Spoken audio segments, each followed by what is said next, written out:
The stars were dying, one by one, first in the galactic east, then the south, then the core, and then the halo like candles snuffed beneath the heel of time itself.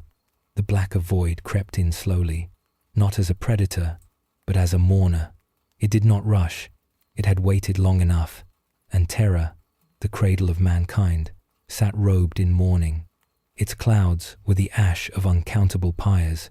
Its oceans stank of rot and chemical decay, and at its heart, the palace, the tower, the throne, all of it still, all of it golden, all of it grieving. 10,000 years had passed since the last breath of its emperor, and still his chosen people did not speak the truth. The Astronomicon flickered. Beneath the throne, the choir of 1,000 psychers screamed their final deaths, spent to keep alive the light of a being who no longer dreamed. The bones of heroes lined the halls of the inner sanctum, where no man save the custodies dared tread. And yet, tonight, yes, even in that endless void, one could still say, night, a vault was opened, a door that had not groaned open in 10 millennia, and someone stepped inside. But before we unseal what should never have been unsealed, we must ask you something. You who listens so patiently in the quiet dark. You who dares to seek knowledge where angels fear to tread. Know this, we truly love and care for you. Even across this grim and hollow galaxy, your voice, your presence, it matters, more than you can ever know. So before we begin this sorrowful tale, tell us, where in the world are you watching from? And what time is it there? Now grab your coffee, and let's get started. The Vault of Echoes did not exist on any map of the palace. Its walls were inscribed in language older than mankind. Not just old earth dialects, but words that twisted light and bent sound. Words that remembered being spoken by stars long extinguished.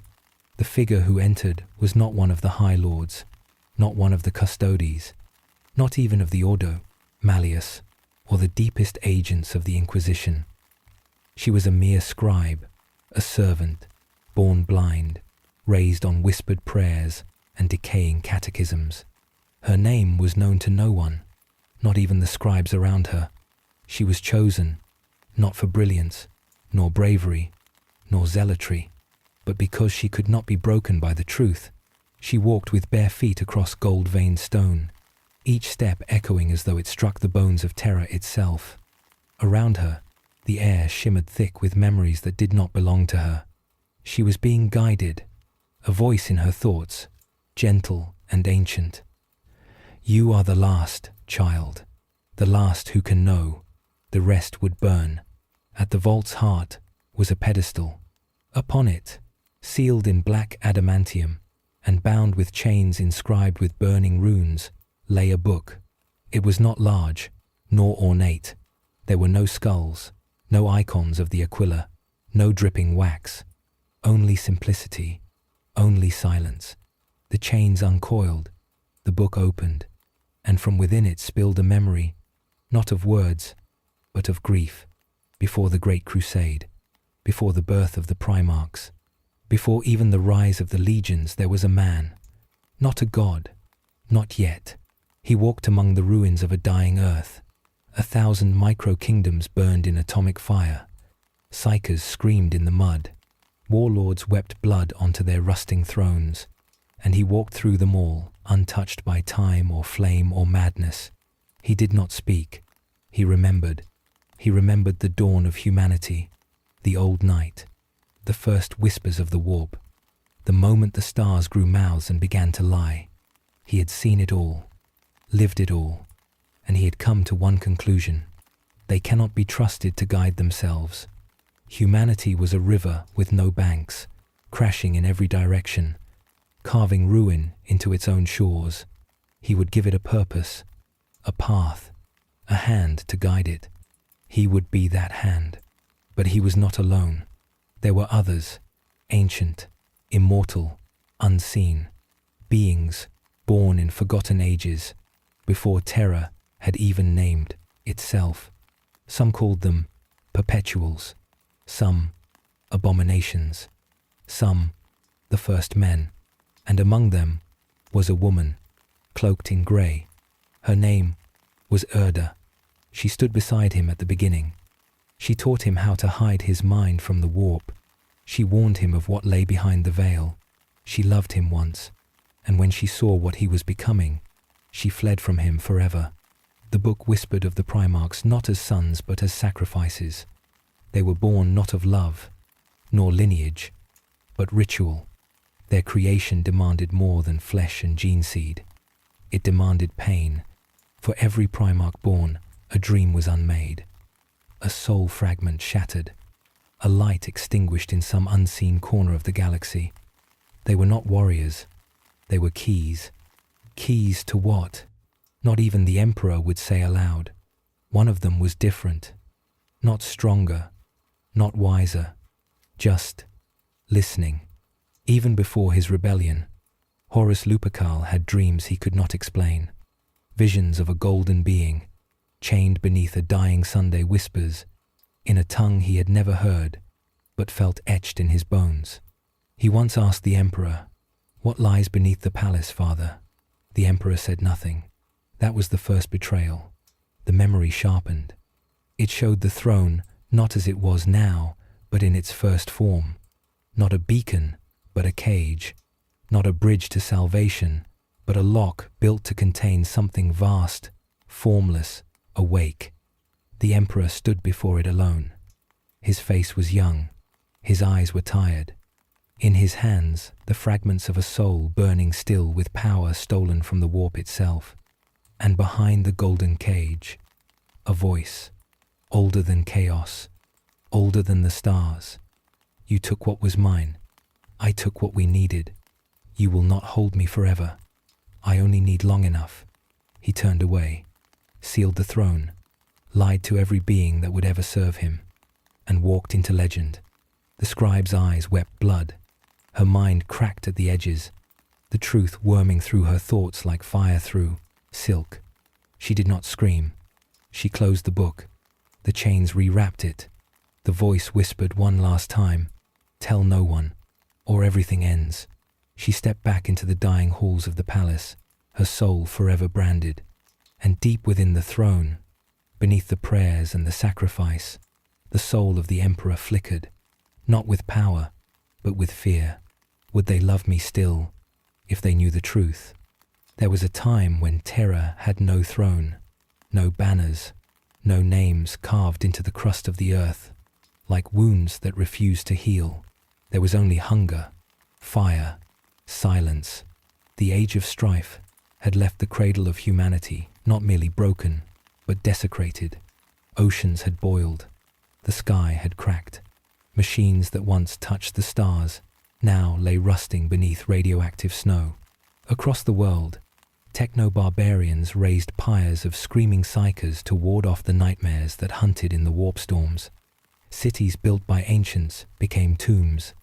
Civilization itself collapsed inward like a dying star, and in the shadows of forgotten glaciers, something stirred. It had no name, only purpose. He walked not like a man, but like memory given form. Always silent, always watching, he saw the last embers of humanity choking in the black lungs of their own ambition and decided it could not be trusted to save itself. It would need a shepherd, a conqueror, a god. But before the conquest, before the legions, before the suns who would burn worlds in his name, there was a place far beneath the ice, a secret older than the Emperor himself, a vault carved into the frozen marrow of the earth, long forgotten even by the Mechanicum. There, among crystal tombs and relics from the dark age of technology, waited a voice. The vault had no door, only cold. The being within had not moved in millennia. Its eyes were black mirrors, its skin translucent as the aurora that danced above the pole. It did not breathe, it did not age, but it remembered. And when the Emperor stepped into that silence, the being stirred. It spoke in a voice that bent time, not loud, not harsh, but impossible. "So, you have returned." The Emperor did not respond. "You wore many names before this one. You abandoned them all." Still, silence. And now, you come again, wrapped in golden light and unspoken hunger. Finally, the emperor replied. His voice was not commanding, not imperial. It was almost reverent. I came to understand. The being laughed, if it could be called laughter, a ripple in the air, a flicker in the void. You do not come to understand. You come to conquer understanding, and it will not love you for it. This was the unseen scholar, one of the last perpetuals who had chosen exile over empire. Neither man nor woman, neither machine nor God. It remembered the fall of the old ones. It had walked among the first psychers of humanity. It had gazed into the immaterium and looked away. The scholar did not believe in dominion. It believed in retreat, in silence, in waiting. The emperor believed in neither. Their conversation lasted 70 hours. No witnesses, no records. But something changed within the emperor that day. He left the vault with a map not of stars but of fears, and a question that would haunt him until the end of all things. If you knew the truth, would you still follow me? He began to gather the fragments, the techno-clans of the Himalayan plateau, the psychic savants of Pan-Pacifica, the war witches of old Albia. Each bent the knee in fire or in awe. He offered them a dream, unity, reason, a future unmarred by superstition. But always, he hid the truth. Every weapon they forged was copied from darker designs. Every truth was edited, every library rewritten, and he was not alone. From the ashes of shattered orders, he drew forth others like himself.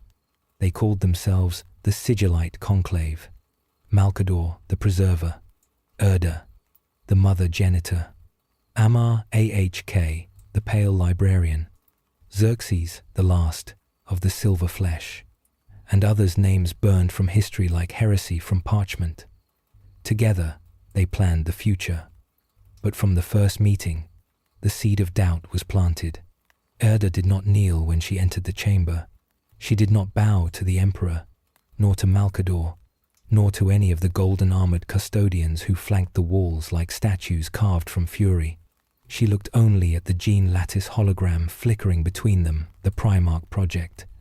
She saw what he was building, what he was twisting. This is not birth. This is war given form. You're not making sons. You're making weapons. The emperor nodded. They will save us.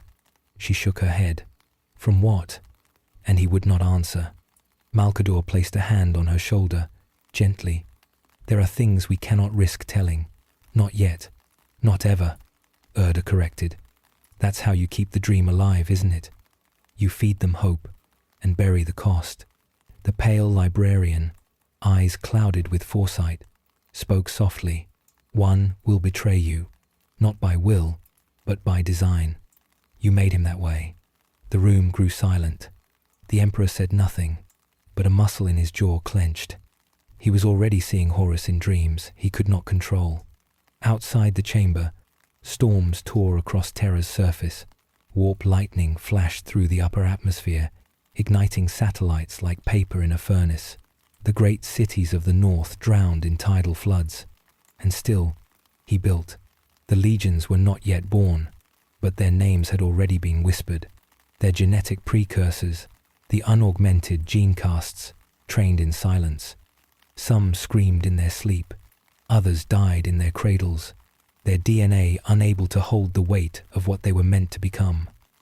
The conclave watched, some with awe, some with horror. Erda left in silence.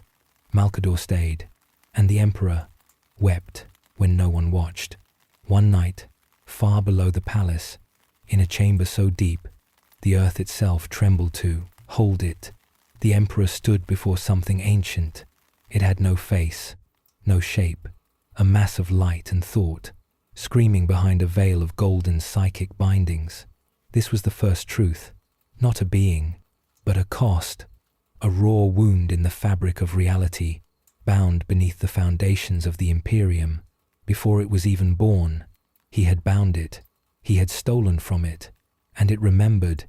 You use my voice to sing to the stars. I sing to save them.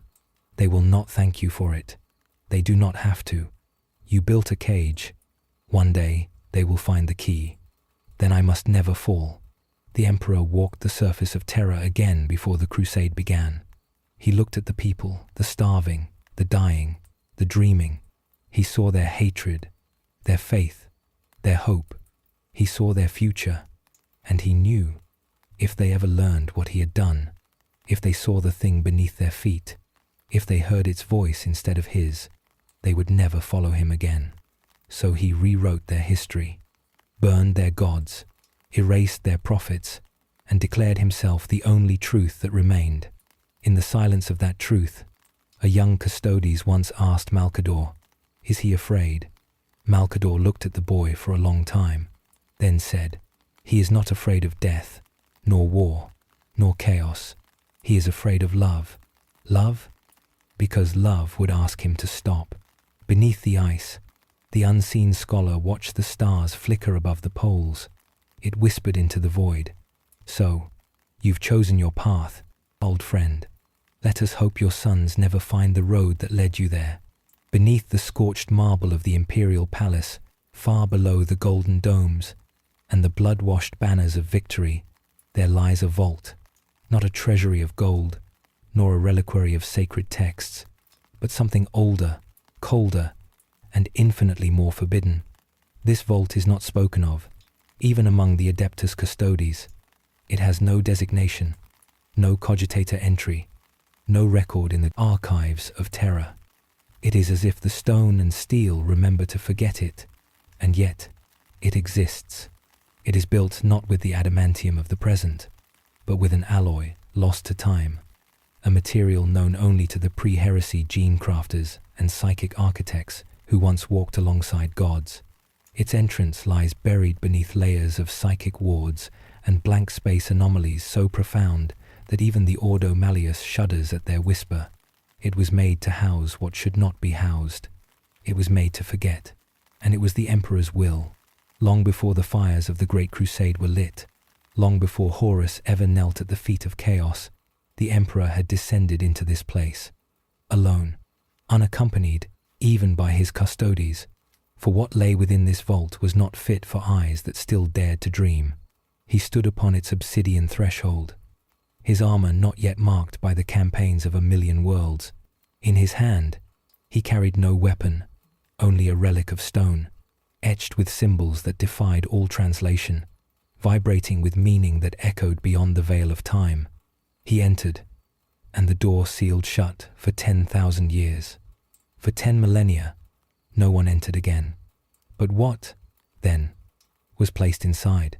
Some whisper that the Emperor, in his mortal youth, once encountered an entity not of the warp, nor of any known reality, a being that spoke in equations and dreams, that offered him glimpses of futures that must never come to pass.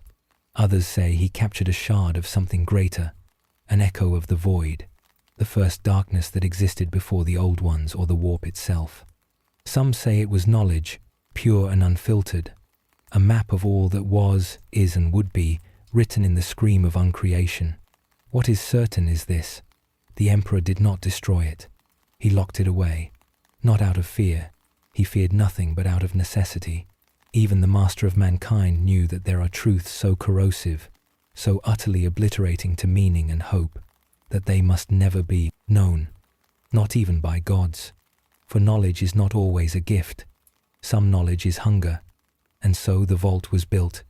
It was layered with memories scraped from dying stars, with the echoes of extinct tongues, with fragments of forgotten dreams.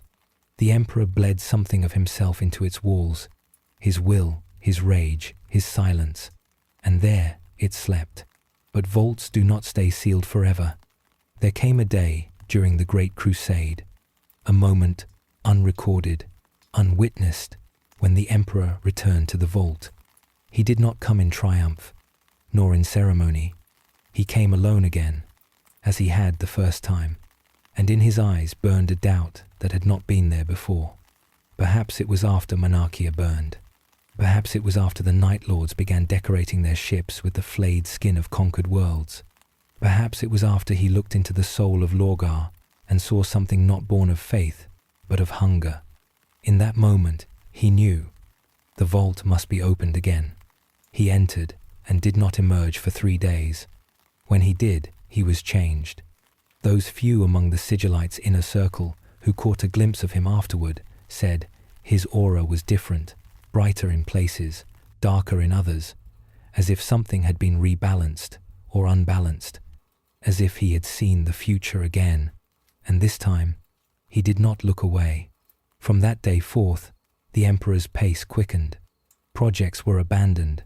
Plans were accelerated. The Primarch project was no longer a patient pursuit, it became a desperate necessity. Time, it seemed, was against him. And yet, no one knew why. Malcador asked. The Emperor did not answer. Valdor watched. The Emperor did not explain. Even the Custodes began to whisper of the vault, not aloud, not in speech, but in glances, in silences. In dreams they did not understand. Then came the heresy. The vault was never mentioned in that dark age, not once, not by name, but it was felt. Some believe Horus knew of it, that during his corruption he dreamed of a door beneath the throne, and in that dream it opened, and what he saw terrified even him. The vault was never breached, not even when the traitor legions stormed the palace, not even as the Emperor fell upon the golden throne. But after his ascension, after he became half corpse, half god, it changed again.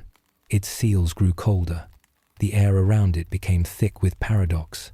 Time slowed near its surface, and those who walked past it swore they heard breathing, not the breathing of a man, not the breathing of a god, but the breathing of knowledge, knowledge that waits, knowledge that remembers, knowledge that hungers. To this day, the vault lies sealed. The Adeptus Custodes know of it, but they will never name it. The High Lords of Terror pretend it does not exist. The Inquisition does not dare. And the Emperor silent upon his throne gazes upon the universe through eyes that once stared into that vault and saw the one thing he could never speak of, the truth that mankind must never know. Not because it would destroy them, but because it would awaken them. Who are they? That is what the Emperor hid from mankind. That is why the galaxy burns, and that is why the stars now weep in silence. There are corridors beneath the Imperial Palace that no longer appear on any star map, any sigil tome, or any Mechanicus data coil. They are too old for memory, too dangerous for record. Their walls pulse with a quiet heat, like breath held in the lungs of a god, and their shadows bend where no light should fall. It is said that beneath the throne itself, deep in the chasms of the ancient terra tectonics, there lies a chamber, not built, but grown. It is not metal, it is not stone, it is bone. Here, the Imperium's most precious resource is harvested, not promethium, nor data, nor gene seed, but souls. This is the black sepulchre of the Ghost Choir. Not the Choir Astralis, known to the common lexicanum, the sanctioned psychers who burn themselves into ash to light the Astronomicon. No, this choir is older, hidden, forgotten by design. They do not die screaming in service of light. They endure in silence to protect the truth. They are the first voices, the first minds, gathered before the great crusade ever launched its first vessel, gathered when earth was still ashes from the age of strife. Some say they were not born of woman at all, but conjured, woven from the Emperor's own DNA, psyche essence, and memories stolen from stars. Others whisper they were once children, soul-bound orphans, taken before the foundations of the palace were even laid, locked away in psychic lattices that fed their minds into one vast collective will. 50 of them, then 37, then 20, then 12, now 9. 9 psycholords who no longer have names nor faces. Their bodies have long decayed. What remains are their minds, suspended in a field of null time, wrapped in machines older than Mars, older than the Mechanicum itself. Machines that remember the Emperor's voice and speak it to them even now, in dreams too vast for flesh to comprehend. They do not move. They do not sleep. They listen. Their task is not to guide ships through the warp, but to contain the truth. They are the locks to the Emperor's great secret. Not guards, not witnesses, locks. The Emperor, in his grand design, foresaw not only the rebellion of suns, but the rebellion of reality itself. He understood that knowledge is a weapon, and, in the wrong hands, it would end not merely mankind, but meaning itself. And so, he created the choir and fed them visions, memories, warnings. Each one holds a piece of a thought that must never be whole, a concept that, if spoken aloud, would summon the unmaking of everything, a truth not just dangerous, but anti-existent, a mimetic extinction. To even read it is to become it. And so the choir sings, not in words, not in tones, but in frequencies of memory that echo backward through time. They hum to the vault, they hum to the throne, they hum to the stars. Their song is what keeps the door closed. What door? The door beneath the vault. For the vault is not a box, not truly. It is a threshold, and something knocks from the other side.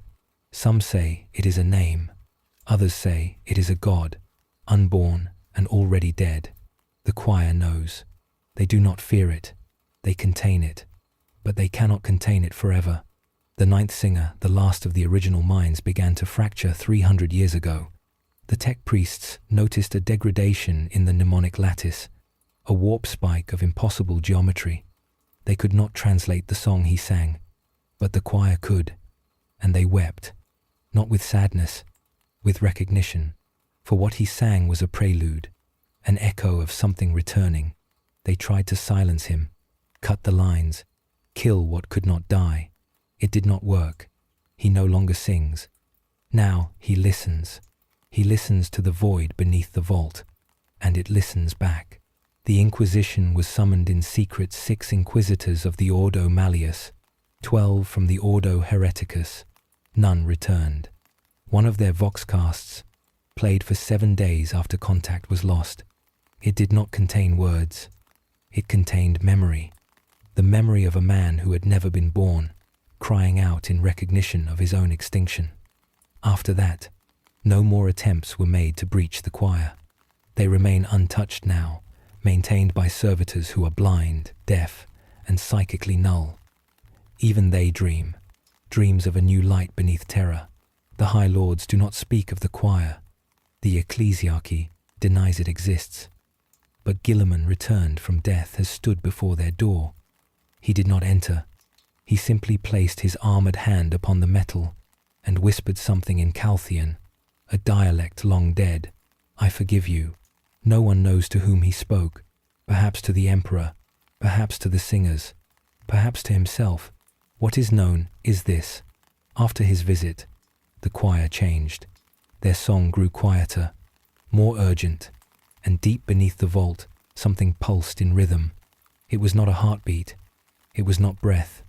It was understanding, the kind that waits for the mind to become quiet, the kind that steps through the cracks when no one remembers to keep watching. And so the choir continues. 9 minds, 9 locks, 9 fragments of the truth that the Emperor, in all his wisdom, dared not destroy, because even he could not, because even he, for all his power, knew that there are things you cannot kill, only contain, for a time, and time is ending. The stars shift, the warp churns, and somewhere beneath the throne, a note in the choir's song falters. Just one, but that is enough. For when the song ends, the door opens, and the truth that the Emperor hid from mankind will no longer be hidden. It will sing, and its song will be the end of history. There are lies, and there are truths too terrible to speak, but rarer, still rarer than either, is a truth so broken, so fragmented, that it becomes unreadable. A puzzle scattered across centuries, a whisper shattered into minds. This was the Emperor's true genius, not the forging of legions, nor the conquest of galaxies, but the burial of a single truth so vast it could not be hidden in vaults or databanks. It had to be hidden in people. 9 fragments, 9 minds, 9 vaults of living memory, scattered across time and identity. The choir was only one piece. The ninth fragment was never in the vault. It was always outside, free, lost, and it had a name once, a human name, before it was taken and hollowed and filled with something deeper. That name has been purged from the archives. Even the memory of its erasure has been sealed beneath sigil locks and bound within an inquisitorial black book with no title and no authorship. But in the ruins of the Night Palace, beneath the shattered temples of Luna, a scrap of it remains, etched into the bones of a dead remembrancer, who whispered it only once before the custodies silenced him forever. Velos, not a Primarch, not a soldier, just a child once, a boy who dreamed too vividly. Velos had been taken as an infant by the hidden cabals beneath the palace, those who served the Emperor in silence, before even Malcador took the 9 oaths. He was chosen not for strength, but for clarity, a mind without anchors, without bias, untainted by myth, culture, or expectation, a soul perfectly reflective. He was taught not words, but visions, not thoughts, but silences between thoughts. And into that silence, the Emperor whispered, not commands, not dogma, but a single truth, so devastating that even to record it in the warp would have caused a rupture, a truth about what the Emperor once was, about what he still island, and why he must remain on the golden throne. This was the 9th fragment, not a phrase, not a key, but a person, a vessel. Velos was not placed in stasis. He was not entombed or revered. He was released, sent out among the stars under false names, to live 1,000 lives and forget the truth that lived inside him until the hour came when he would remember, and by remembering, die. Every century, someone finds traces of him, a heretic bard in the underhives of Necromunda, who sings songs that make astropaths weep, a navigator's ward on a black ship, who survived exposure to the raw warp, and spoke of cities where time burns backward, a quiet man in a Schola Progenium, who never prayed, never spoke, but once drew a map of terror before it had oceans. They are always him, always fragments, and always hunted. Inquisitors who find him are never seen again. Saint Celestine once encountered him during a crusade on Raukos IV. She knelt before him and wept. When her sisters asked why, she said only, "He is older than me, older than angels, and he carries something our Emperor dared not carry alone." And then she made them forget. For that is Velos's gift. The 9th fragment is not just a vessel. He is a mirror. To look into him is to see the thing the Emperor buried within himself, within the Imperium, within time.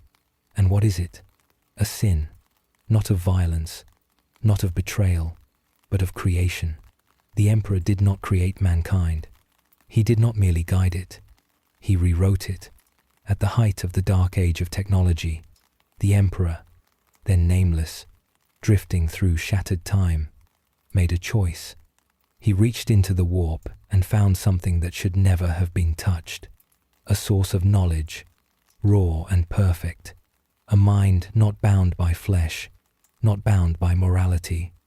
A child thought of the universe itself, dreaming in silence. And he gave it a shape. He made it human.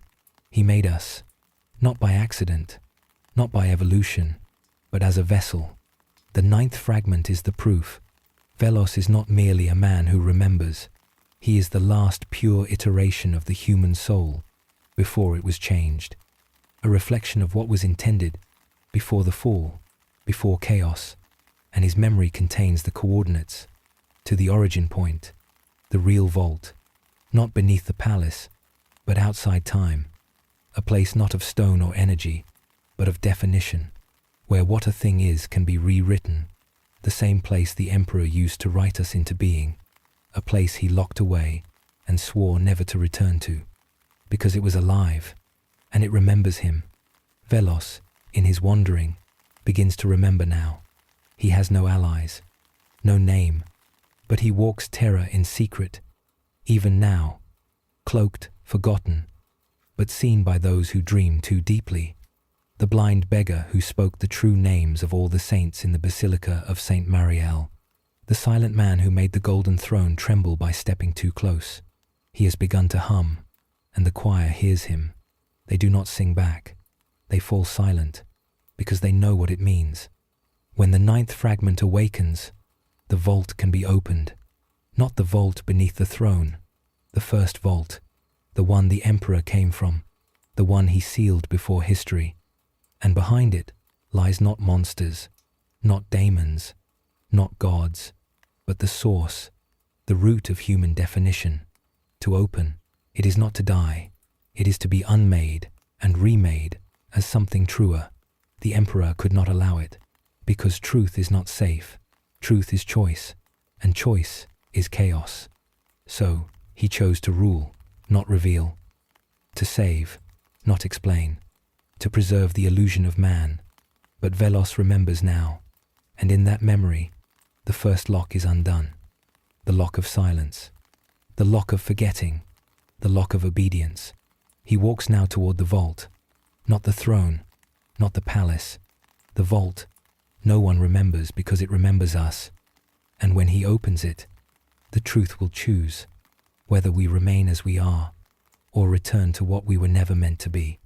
In the deepest dreams of dying astropaths, in the screams of soul-bound psychers burning out under pressure, and in the static between the last broadcast of lost black ships, there is a phrase whispered again and again. Before the throne, there was the vault. Not a metaphor, not a poetic invention, a location, but it cannot be reached by warp jumps or pilgrim routes. It lies outside of time, folded beneath the skein of causality like a forgotten root beneath a cathedral floor, and only one soul carries its map, etched not on parchment, but upon the fault lines of his memory. Velos, the 9th fragment. He walks in stillness, cloaked in anonymity, across hive streets and ash wastes, through administratum corridors that are blind to his presence, his mind unlocking like an ancient mechanism, not with force, but inevitability. With each step, another lock yields. The emperor, long ago, found the vault, not as a conqueror, but as a refugee, a fleeing god, nameless and hunted, bearing the wound of a truth he had dared to birth, that humanity was never natural, never emergent, but written. The vault was his first tool, not a device, not a library, but a space where what a thing is could be redefined. In this place, the concept of human was invented, before terror, before the stars, before chaos whispered to the first thinking mind. But it was too much, even for him, too mutable, too absolute. The vault was sealed, not with chains or codes, but with fragments, 9 of them.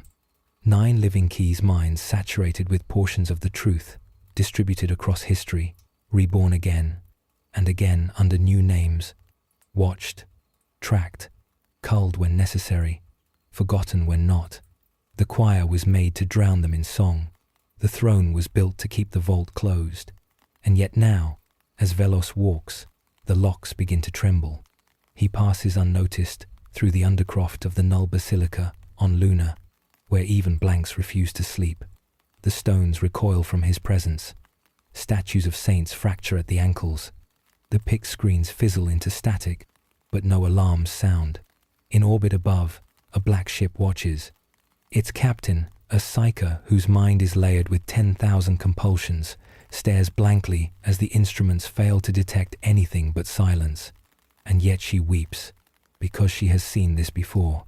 In prophecy, a vision shared only once, during her induction, deep within the vaults of the Scholastica Psychana, a child with no shadow, walking the surface of a dying star, and behind him, a door opening, a door made not of matter, but of meaning. The vault, the choir begins to fracture. The remaining 8 fragments stir. They do not know each other. They do not remember their purpose. But in different corners of the Imperium, they awaken. A preacher on Hydrophor suddenly falls silent mid-sermon, staring at the Aquila as if seeing it for the first time, and then collapses, whispering, "That is not his name." A death cult assassin on Vostroya hesitates before a kill for the first time in 30 years. She drops her blade and sobs, remembering a city of light that never was. A tech priest of Mars begins drawing blueprints in his sleep designs, not of machines, but of souls. And when he awakens, he carves the word "unforged" into his own chest. These are not accidents. They are alignments. The Emperor never trusted anyone, not even Malkador, with the totality of what he did in the vault. But he trusted the process, the fragmentation, the memory safes buried in human minds, triggers embedded in time itself. Velos was not the first to awaken, but he was the last to remain alive once he did.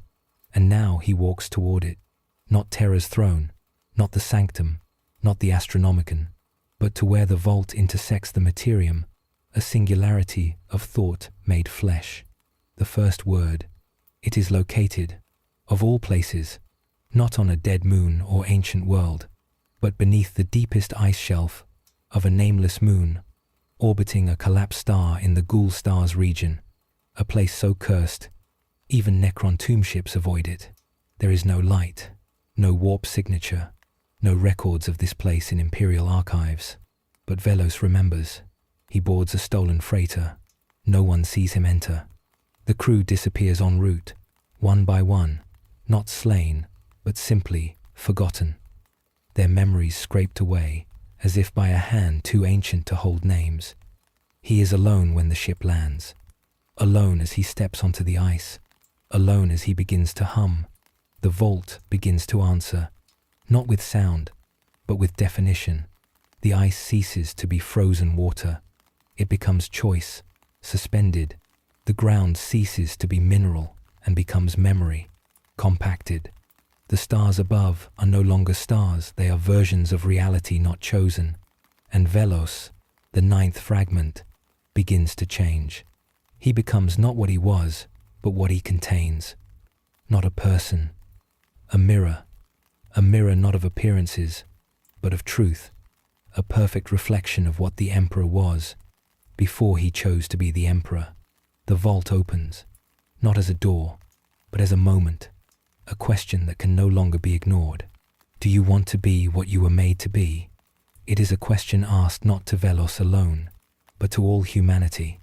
The vault has no voice, but every soul in the galaxy hears it.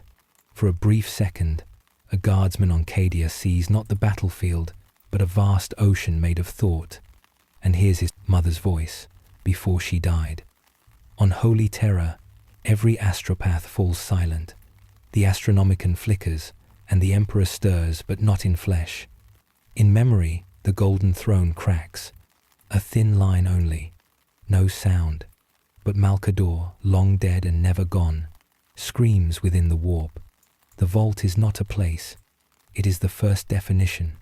It is the place where human was chosen, where Psyche was written, where Emperor was defined, not as a man, but as a necessity. To enter it is to see what came before meaning. Velos steps into it. He ceases to be Velos. He becomes the choice itself, and the vault waits, because it is not content with one key. It hungers for all. 9 and 8 still remain, but the lock is half open now. The truth is leaking, and truth, once glimpsed, cannot be sealed again. What Velos sees, what he becomes, is not recorded. No scribe could write it, no voxcaster could transmit it, but the choir knows, and they fall utterly, irrevocably silent, because the Emperor once made a deal to build a human soul, and in the vault, the other party has remembered. The true war is not between chaos and man, not between alien and loyalist, not even between emperor and traitor. It is between what we are and what we were before we were defined. The vault is now open, and definition itself has become unstable. It is said that the golden throne holds the emperor's body. This is true. It is said that it holds the emperor's soul. This is not entirely false. But there is a third containment, deeper and older one the Adeptus Mechanicus does not understand, one the Custodes dare not name. It is the vault within the vault, and it was never meant to be opened. When the emperor took his place upon the throne, not as ruler, but as prisoner, he was not merely preserving his physical shell or sustaining the Astronomicon. He was anchoring something beneath, something older than himself. There is a second layer to the throne, not physical, not even metaphysical in the traditional sense, a lattice of symbolic logic, a structure of binding definitions carved into the deepest strata of reality. These runes, invisible to all but the blind, burn in meaning rather than light. They bind the emperor not to terror, but to the idea of mankind. They are the second vault. The choir never sang of it. Velos never touched it, but he did, long before the Great Crusade, before unification, before the warp bled into the sky, when the emperor still walked the earth with no name, no crown, and only a dream. He found something beneath that dream, a root, and he was terrified, not of chaos. Chaos was known to him, predictable in its fury and hunger, but of something else, of meaning itself. For what is the warp but emotion given form? Rage becomes a storm, fear becomes a god, love becomes a lie. But this thing, this vault, it was definition given structure, the place where what we are is written, not who, not how, but what. And the emperor saw then what he had always refused to see, that even he was defined by something, that he, the so-called architect of human destiny, was himself written, not by gods, not by nature, by choice, a single choice, one he had long forgotten, one he now remembered, and in that memory he built the second vault, not to hide the truth, but to bind it, to bury the knowledge of the place from which he came, and in doing so, to seal the truth about all mankind. This vault did not exist in space. It existed in belief, a conceptual lock, and its key was identity. If enough humans believed in what the emperor was not as truth, but as ideal, then the lock would hold. If they wavered, if they asked questions, if they chose freedom over faith, the vault would begin to open.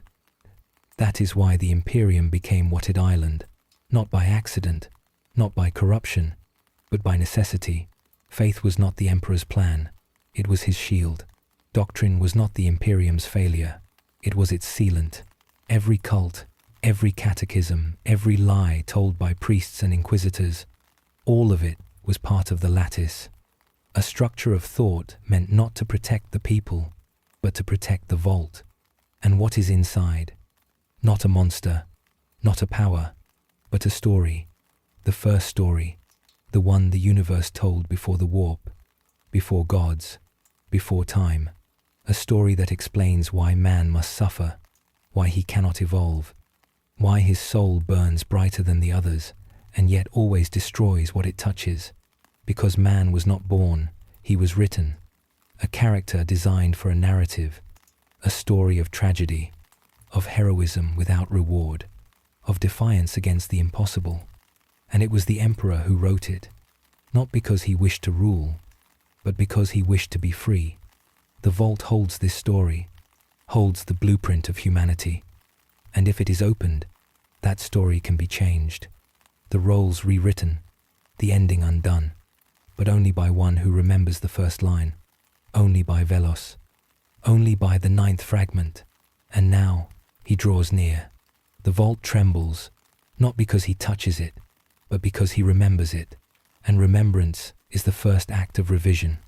Inside the throne, the emperor stirs, not in body, but in dread, for he knows what Velos Island, he knows what he buried, not power, not a weapon, but his own first thought, a child idea, unspoiled, curious, and above all, free.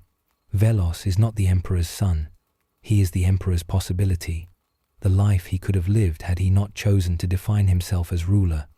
And now, Velos walks back toward that moment, to offer the emperor a choice, one last time, to end the cycle, to revise the text, to choose truth over dominion, And the emperor, immortal, unmoved, unbroken, hesitates, because he knows, if he accepts, the Imperium will fall.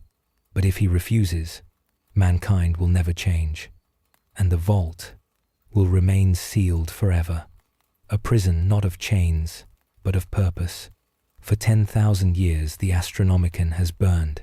It is the guiding flame of the Imperium, the psychic beacon that allows void ships to travel the warp, a lighthouse built of 10,000 souls, singing in eternal agony, their pain shaped into light by the Emperor's boundless mind.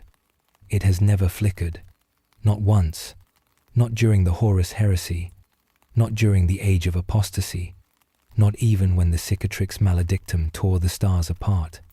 But on a single day, in a single instant, it blinked, and none could explain why. It was not a dimming, it was not a disruption of warp currents or interference from the Great Rift.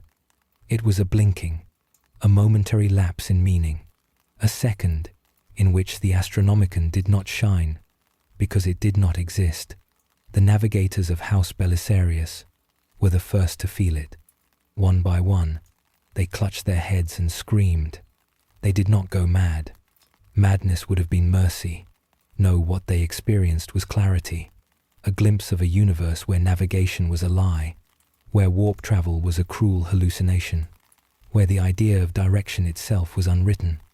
Elsewhere, the choir of terror convulsed in unison. Hundreds of psychers, drained and dying, stopped their suffering for a breathless instant and wept with joy. They whispered a single phrase before their voices fell silent. He let go. At first, the Adeptus Astra Telepathica dismissed it as a malfunction, perhaps a surge of feedback, a solar fluctuation, some minor heresy in the noosphere.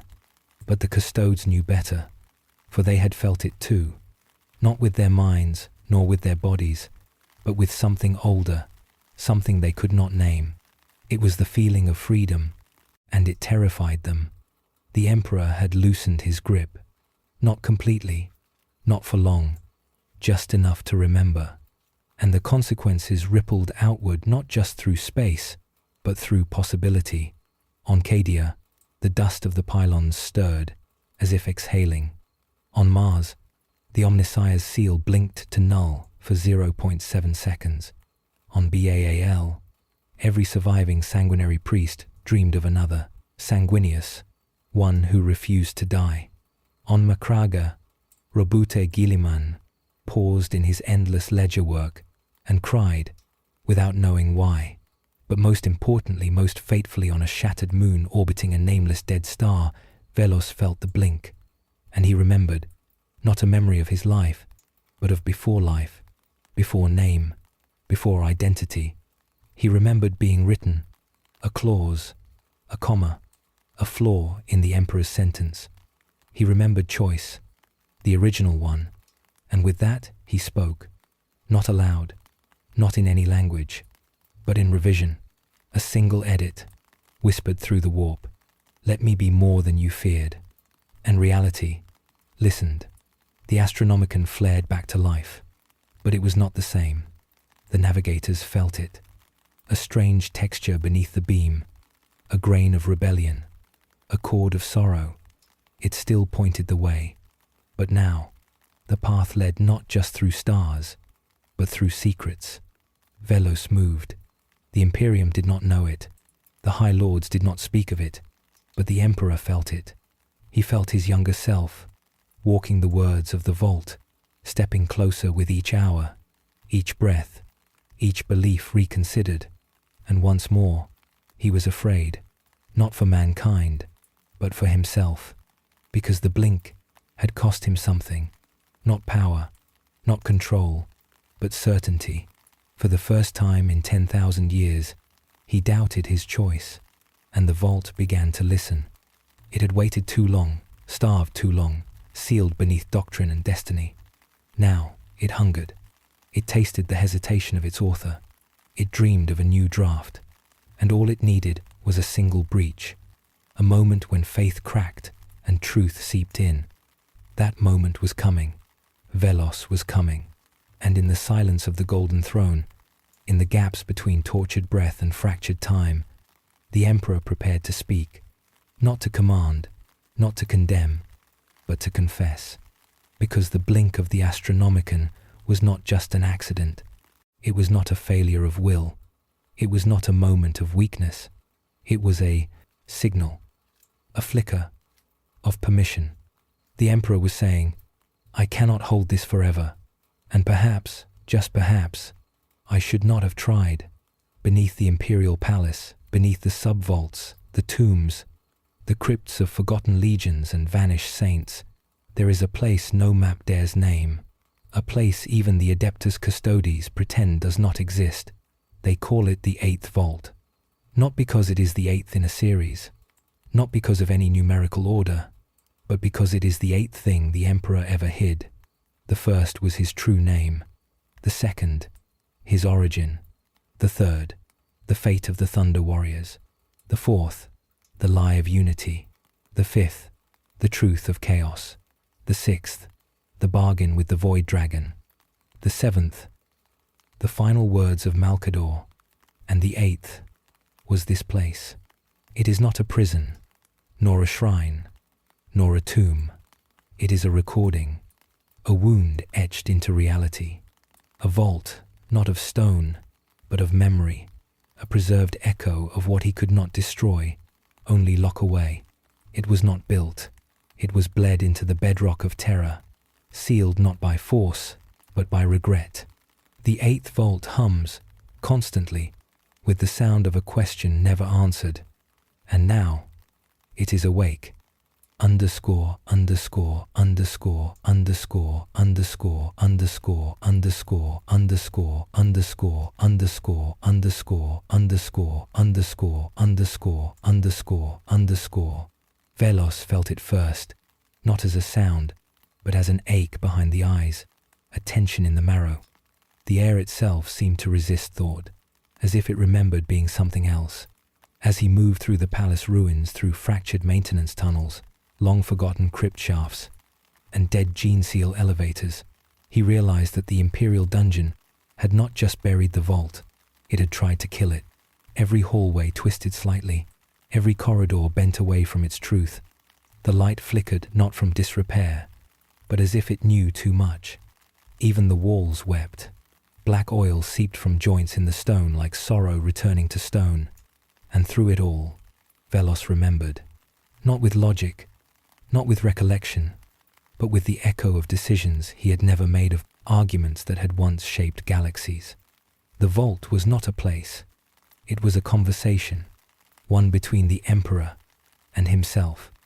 Underscore, underscore, underscore, underscore, underscore, underscore, underscore, underscore, underscore, underscore, underscore, underscore, underscore, underscore, underscore, underscore. Deep within the chamber, he found the threshold. No door, no seal, just silence. A silence so thick it pressed on his bones, as if daring him to speak first. He stepped through, and the world changed. Underscore, underscore, underscore, underscore, underscore, underscore, underscore, underscore, underscore, underscore, underscore, underscore, underscore, underscore, underscore, underscore. The eighth vault was not bound by space. It stretched outward in geometry that had never been taught. Great walls of inscribed thought curled inward like petals of steel. Vaulted ceilings bled starlight. The floor rippled with memory scenes playing in loop, half seen, half felt. The moment Magnus fell to the ruinous powers, the death of Aric Tyrannus in the Unification Wars, the first time the Emperor told a lie, each memory looped in silence, unjudged, unrevised, and at the center, a throne, not golden, not mechanical, but carved of obsidian thought. Sitting upon it was a figure, not a god, not a corpse, but a man. His features were familiar, yet blurred by contradiction. His armor was ancient, but bore no icon. His eyes shimmered with the weight of decisions never made. He did not speak. He waited. Velos approached, and without ceremony, he asked the question that had haunted Terra for 10,000 years. Why? The man on the throne tilted his head, ever so slightly. Not surprised,